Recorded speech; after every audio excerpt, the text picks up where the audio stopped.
allow me to call upon Mr. Juru to carry over with the presentation.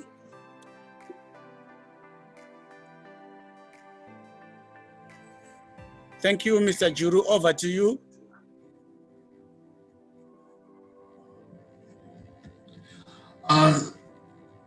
Thank you, Kangai.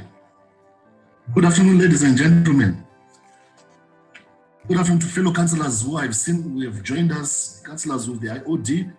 It's good to have you. I've been introduced, you all know who I am.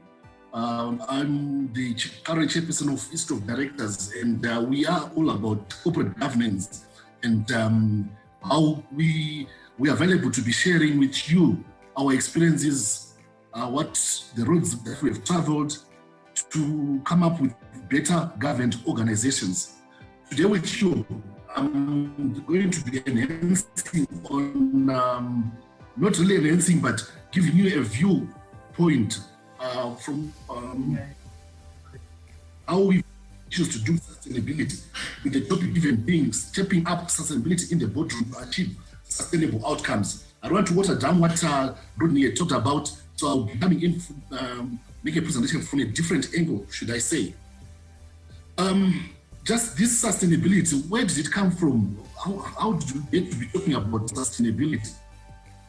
You, going back into history, 1785 were the first wave of innovation, which was about iron, water power, mechanization, textile and commerce.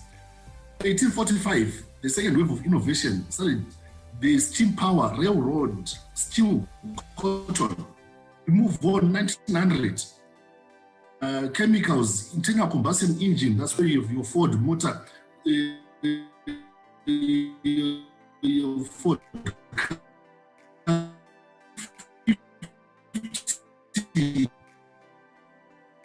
29, the petrochemicals, yes, were introduced, and digital technology, so and technology. About 2000, thereabout, we started to have issues to do resource, the whole system design, green ecology, renewable energy, green technology. And that is a wave that is trending globally. We cannot avoid to tweak our lives. That is the life. On that note, I wish to say, mention that the environment, that's where we get the energy. In the environment, that's where we get it provides life for people, and the people need to survive. Beyond that, we function when there are people, when there's the environment. When people are alive, they are able to consume. When people are alive, they are able to work. So you see how related these three issues are: the environment, the social, and the economic. Some people choose to call it the triple P's, which is people, planet, profit. But those are the key elements that you find in sustainability. And yes, we have the SDGs that have categorized. My colleague has talked about the UN SDGs.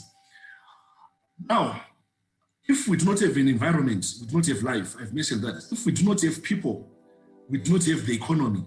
So it comes up as an issue for the boards to really come up and ensure they protect people's lives. It really comes up as a responsibility of boards to ensure that in their own, they need to protect the environment, because without the environment, there's no business to talk about. Now I move on to the area of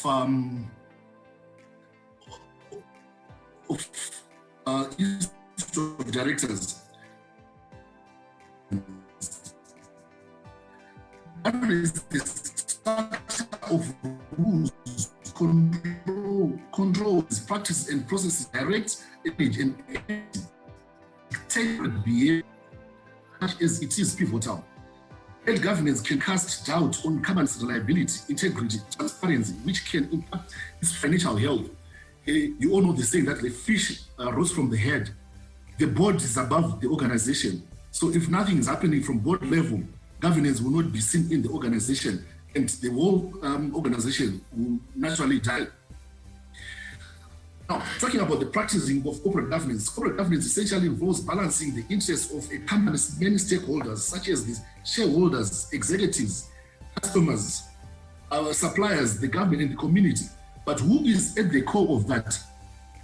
Between the company and the public, it is the directors. Governance also provides the framework for attaining company's objectives, encompassing every aspect of management from action plans and internal controls, performance, measurement, and corporate disclosure. The board provides an oversight role. When we talk of governance, we cannot talk about that without the board. Lastly, the board of directors is the primary direct stakeholder influencing governance. The choice is there. The policies are set by the board. The strategy is set by the board. The oversight is done by the board. You all see the responsibility of the boards when it comes to corporate governance. Corporate governance is the responsibility of the board, never mind everybody else that will be involved in the equation, but ultimately the accountability rests with the board. Now we talk about sustainability and governance. Corporate sustainability is understood as the ability of companies to positively influence environmental, social, and economic development through their governance presence. Sustainability governance helps a company implement sustainability strategy across the business, manage goal setting and reporting processes, strengthen relations with external stakeholders, and ensure overall accountability. Governance also ultimately fosters sustainability, creates sustainable values, and helps companies achieve their values. The companies also realize long-term benefits, including reducing risk, attracting new investors and shareholders, and increase the company's equity. Now, the key issues that I've been talking about, key issues in governance, which are the director's responsibility. The first thing, you cannot have a board that is not in compliance. It is board's responsibility to ensure that the organization, the entity that they are superintending over, is in conformity with stated requirements, the laws, and everything else. Beyond that, another expectation of the directors is the disclosure and transparency to make the public know, make information available.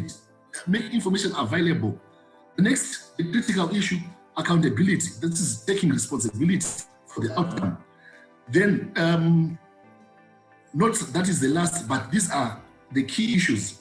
Risk management, set of processes for identifying, analyzing, and appropriately responding to risks that may affect an entity. My colleagues have talked about this risk management, which has been replaced with sustainability in some progressive organizations. I'll be coming back to these issues. But I've highlighted to you the issue of compliance.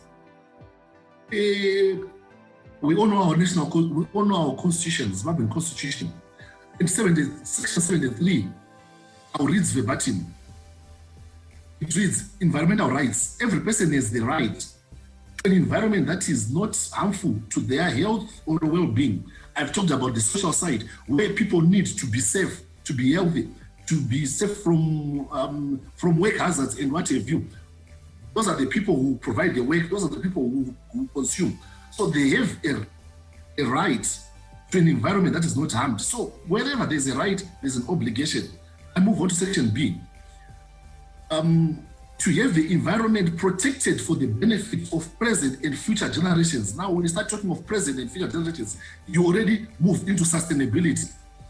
Through reasonable legislative and other measures that prevent pollution, ecological, promote conservation and secure ecologically sustainable development and the use of natural resources while promoting economic and social development. You see the three pillars that we've talked about, the environment, the social, the economic, they're all highlighted in section 73, and where there's an expectation that the environment is protected to ensure that the economic and social development, they take place. Lastly, the state take reasonable legislative and other measures within limits of the resources available to it to achieve progressive realization of the rights set out in this section. From this, you see that the government has several statutes that it talks about. For instance, I've captured the Environmental Management Act. I will not go into detail. I believe this will be circulated to everybody, and the recording will also be circulated.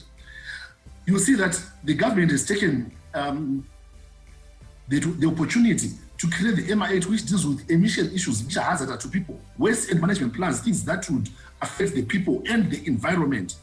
And without us addressing these issues, you realize that there will be no business to talk about. Hence, the reason why businesses are supposed to be taking care of the environment. Yes, there is the law that expects them to comply, but without them being forced, naturally it should follow that whatever they do, it should be done within the confines of protecting the environment to ensure the organization's own sustainability. If it is to damage the environment where the water and energy comes from, how will businesses operate? We all know the criticalness of energy, and energy comes from the environment. We all know the criticalness of the air, in which the trees, they purify the carbon dioxide to give us the oxygen that will give life. So the state has done its part, and it's all about organizations to comply. And you look at boards, the organizations in compliance with the given laws. Now, I mentioned that the boards are responsible for compliance, for disclosure, and transparency is critical. We have listed companies in the country, and the listing regulations, Part 11, the Section 399, it reads board responsibility. It talks about fund rate, sustainability reporting, 401, reporting standards and guidelines, and so forth and so forth. I'll go to the detail. I extracted the respective act. Section 399, my colleagues have talked about it, about the expectation of a statement from boards.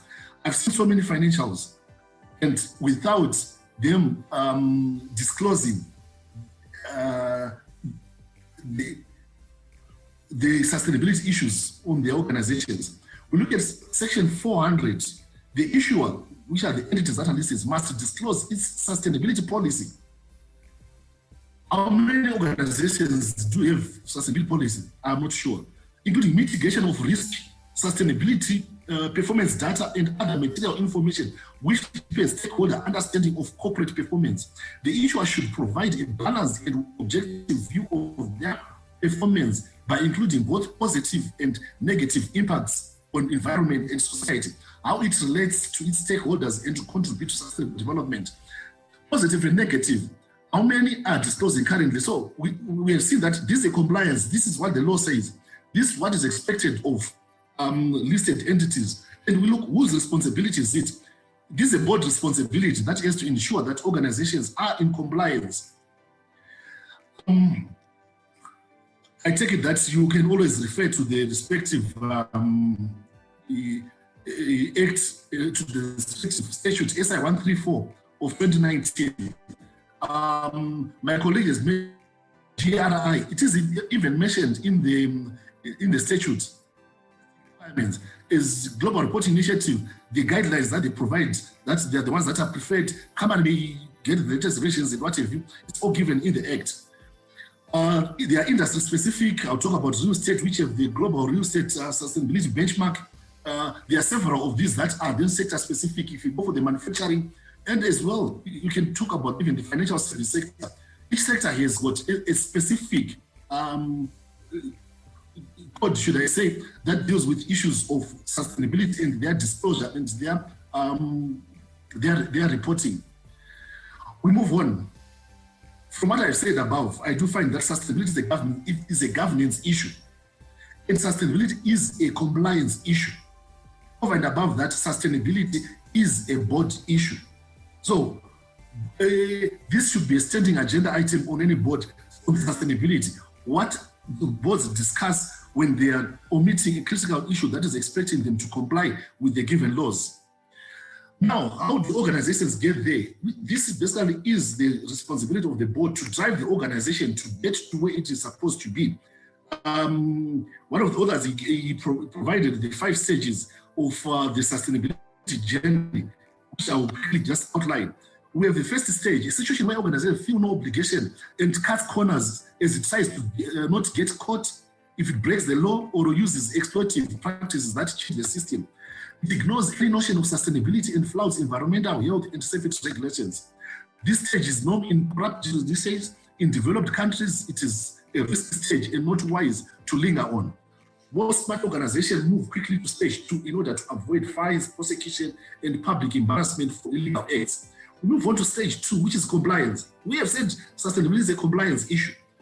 The entity manages this liability by obeying the law and all labor, environmental, health, and safety regulations. We have mentioned about in Zimbabwe, we have the EMA law, we have the NASA acts with all the regulations. Our organization in Zimbabwe complying with those acts. Well, I know Dick can come and share with you, exchange notes with you, and we'll provide our courses which will assist you in understanding more about sustainability.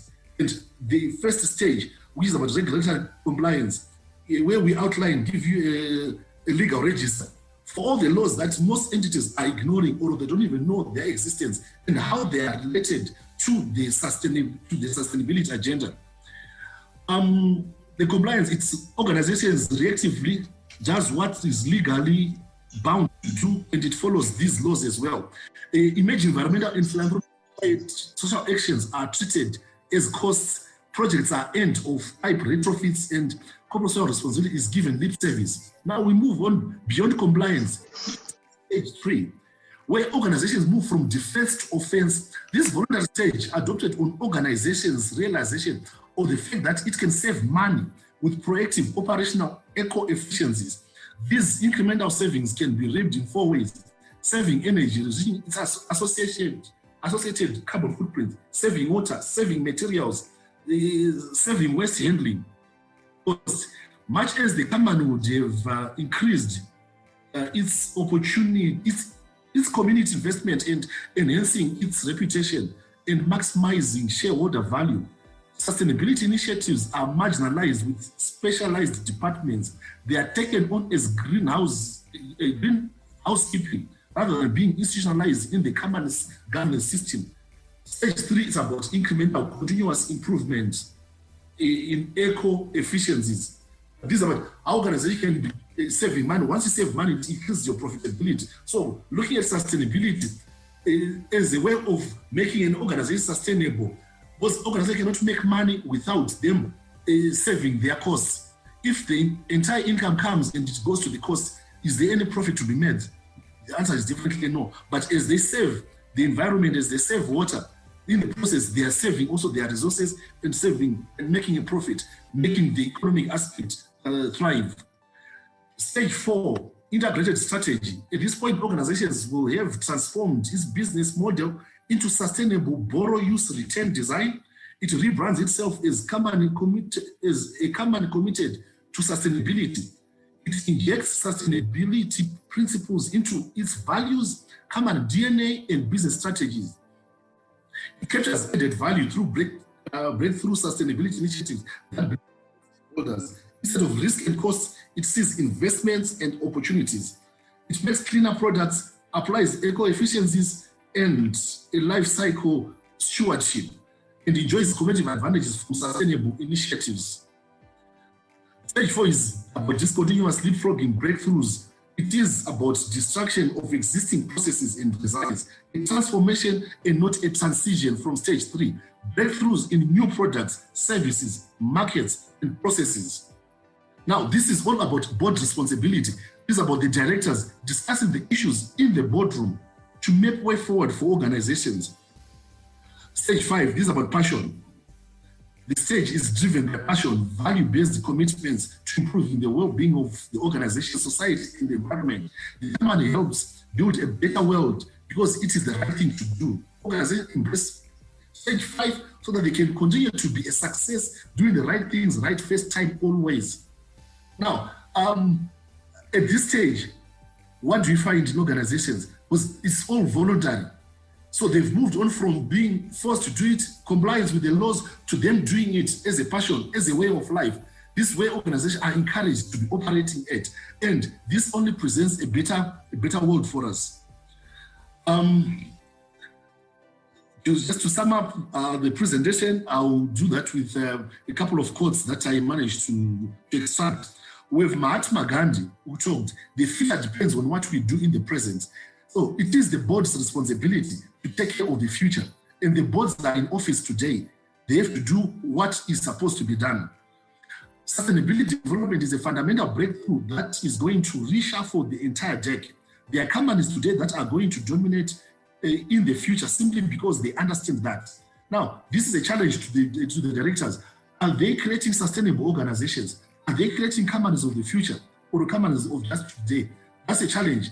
For us to achieve sustainable development, what are we doing as the directors? The greatest threat to our planet is the belief that someone else will save it. That's a mouthful. Who is going to save it for us when it is our responsibility? We are in office today, we are in various offices today as directors, but what are we doing about the planet? Who are we expecting to save it for us when we are the ones who are contaminating the planet? The difference between animals and humans is that animals change themselves for the environment, but humans change the environment for themselves. So you see how we are as human beings, as business people. Rather than us fitting into the environment, I go to my first slide, where we are saying, the latest wave is about a whole system design, biomimicry. It's just about us trying to get back to the environment. What is the environment like? It is our responsibility to understand the environment. We've all heard about Eastgate building, how it mimics the environment for it to be warm in winter and for it to be cool in summer. So that's where the world is going. That's where we are supposed to be driving the organizations. And it is our responsibility as directors to be doing that. And lastly, but not least, IOD is there for you to train, develop directors to meet the new demands of sustainability in a new world. Thank you very much, ladies and gentlemen. Wow, thank you, Chair. Mr. Mike Juru, thank you very much. Yes, that's what And indeed, we can feel the passion that you have around this area of governance sustainability. And I think what you helped me to do was to respond to one of the questions that was thank you, Mr. Ntamba. I think I'm only left to thank the audience and the participants for coming on board. I think at some point we reached about 40 participants, and I'd like to thank you for coming to be part of the boardroom today. And I would also like to thank our guests, Mr. Juru and Mr. Ntamba, for this educational information that you have disseminated to our members. Thank you to the councillors of the Institute of Directors. Thank you very much. I think we've run out of time. I look forward to the future discussions, which I believe we should be able to do something next week. At this juncture, thank you and have a good day.